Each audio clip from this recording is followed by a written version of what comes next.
kawasan Tenaga Baru 4 Malang, inilah 107,9 FM Suara Sangkakala, The Voice of Restoration. Berjumpa lagi dalam Dunia Firman atau program Dufan dari Radio Suara Sangkakala ini. God's Beloved, kali ini saya akan membahas tentang doa, kapan waktu yang tepat. Doa, kapan waktu yang tepat. Seringkali anak-anak Tuhan, mereka berdoa itu adalah pada waktu mereka alami masalah. Nah, bagi mereka doa yang tepat adalah ketika mengalami pergumulan, lalu mereka berdoa. Nah, masalahnya adalah pada waktu mereka berdoa, itu kemudian setelah mendapatkan jawaban doa, seringkali mereka tidak berdoa lagi. Karena sudah mendapatkan jawaban doa. Nah, berarti apakah berdoa itu hanya ada atau kita kerjakan, kita lakukan pada waktu kita mengalami pergumulan saja? Apakah kita berdoa itu hanya pada waktu kita mengalami masalah saja? Kan tentu tidak demikian, saudara. Kenapa? Karena pada waktu kita berdoa, itu Tuhan menginginkan kita bukan pada waktu saat kita memiliki pergumulan saja. Apakah saudara tidak ingin ngobrol sama Tuhan? Atau saudara tidak ingin untuk bersama-sama dengan yang lain berdoa, ikut menyembah Tuhan bersama? Atau saudara tidak ingin mendapatkan kelegaan, damai sejahtera pada waktu saudara itu berdoa?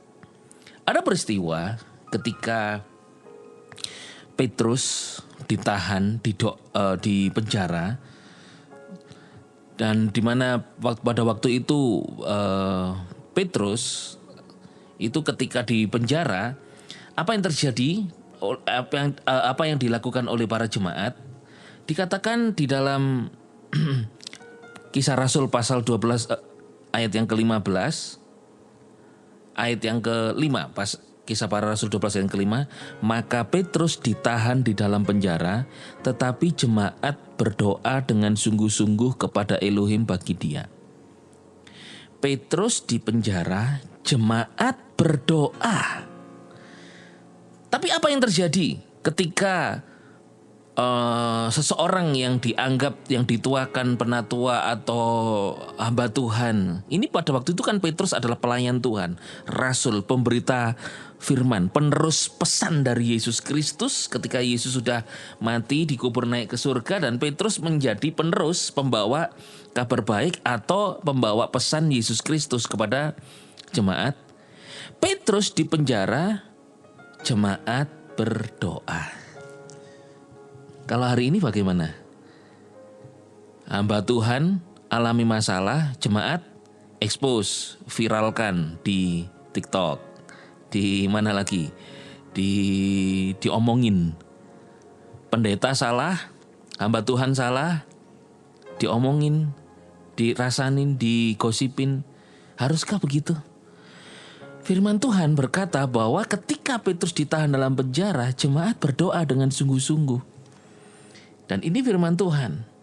Dan apakah kita ketika berdoa itu hanya untuk kepentingan diri sendiri yang karena kepepet oleh kebutuhan, lalu kemudian kita berdoa hanya karena Tuhan butuh sembuh, Tuhan butuh biaya ini, Tuhan berkati aku. Apakah demikian terus? Apakah itu saat yang tepat untuk saudara berdoa? Tidak masalah saudara berdoa untuk meminta. Tapi ketika menghadapi pergumulan, ketika orang susah, kenapa saudara juga tidak berdoa? Petrus, seorang rasul, pelayan Tuhan, pada waktu itu dapat masalah, masuk penjara.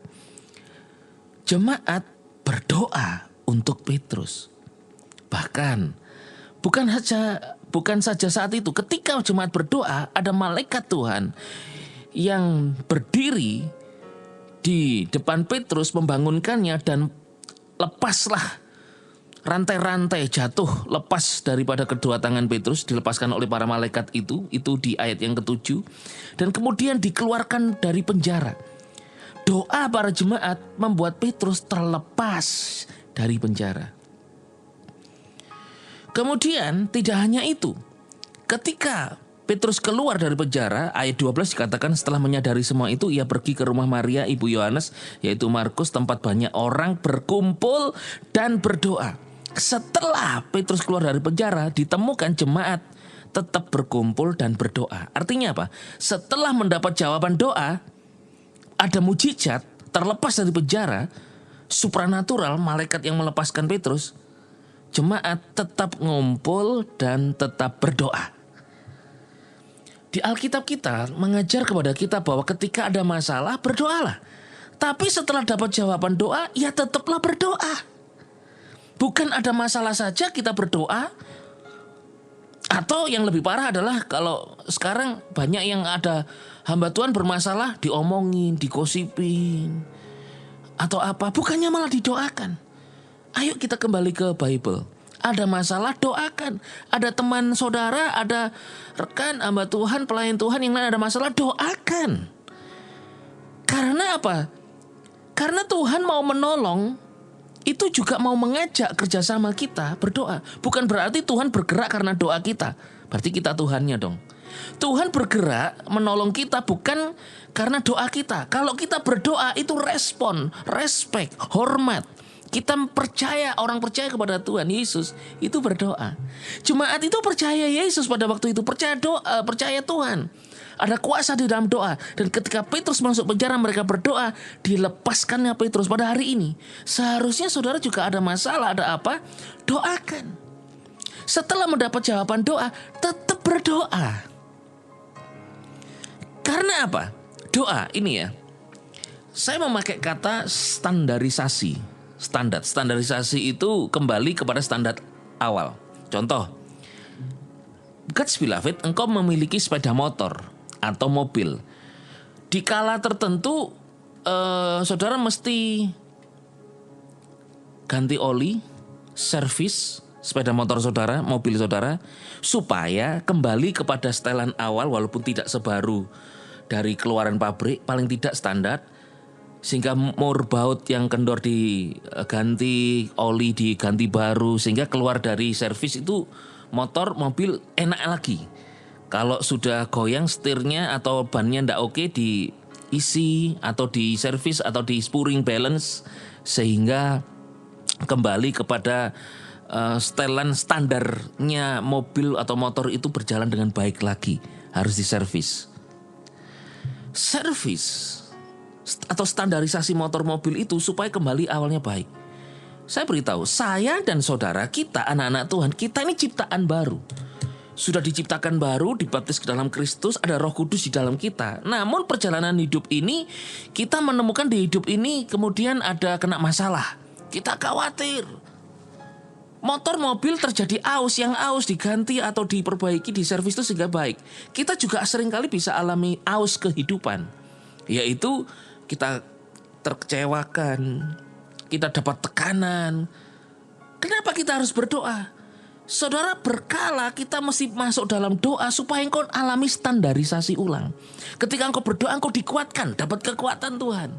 Ketika engkau berdoa, engkau alami hadirat Tuhan. Entah engkau menangis, entah engkau alami damai sejahtera yang luar biasa. Tapi setelah doa kan saudara dikuatkan kembali kan. Jadi pada saat kapan kita harus berdoa? Pada saat saudara ingin mengembalikan standarisasi, standar hidupmu, bahwa engkau orang yang dicintai Tuhan. Contoh, ketika menjalani kehidupan, kita orang dicintai Tuhan, kemudian alami itu, Tuhan di mana ya, kok tidak menolong aku? Tuhan ini mengasihi aku enggak sih? Kenapa kok jawaban doaku enggak ada? Kenapa kok aku belum ditolong Tuhan? Berdoalah, engkau alami standarisasi. Dengan firman Tuhan, baca firman Tuhan, berdoa, kemudian oh iya ya firman Tuhan, memang aku ini dicintai Tuhan. Nah setelah doa dikuatkan kembali. Sebetulnya saat saudara berdoa, engkau alami standarisasi, dikembalikan kembali. Oh ya, aku dicintai Tuhan ya, aku ini orang yang diurapi Tuhan loh. Aku ini orang kuat, pasti ada jawaban doa nih. Jadi kesimpulannya adalah, kapan pada waktu kita berdoa? Adalah di saat engkau didorong oleh Tuhan di hatimu untuk rindu bersekutu intim dengan Tuhan, tidak harus punya kebutuhan. Tidak punya kebutuhan pun, belum ada kelihatan kebutuhan pun, berdoalah.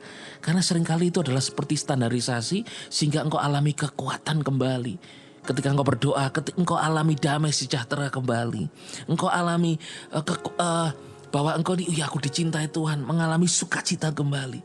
Sehingga semua keausan di hidupmu distandarisasi sebagai standarmu adalah anak Tuhan, God's beloved. Kau dicintai Tuhan, under grace, Christ in you. Bahwa engkau ini orang-orang yang disertai Tuhan. Karena seringkali ausnya kehidupan berkata begini kepada kita, sehingga kita berkata, aku tidak dicintai Tuhan ya. Tuhan di mana? Kok tidak menolong aku? Tapi setelah engkau berdoa menjadi percaya, ya Tuhan itu tetap menolongku kok, walaupun kelihatan pasti mujizat terjadi. Nah, itu sudah standarisasi. Untuk itu biarlah engkau tetap berdoa dengan dorongan hatimu. Kalau engkau bisa mengatur waktu-waktu doamu di jam-jam tertentu, engkau komitmen, itu lebih baik. Berdoalah, karena Yesus mau engkau senantiasa menyadari, engkau kuat, engkau diberkati, engkau diurapi, engkau dicintai Tuhan. Yesus Masiah, bless you.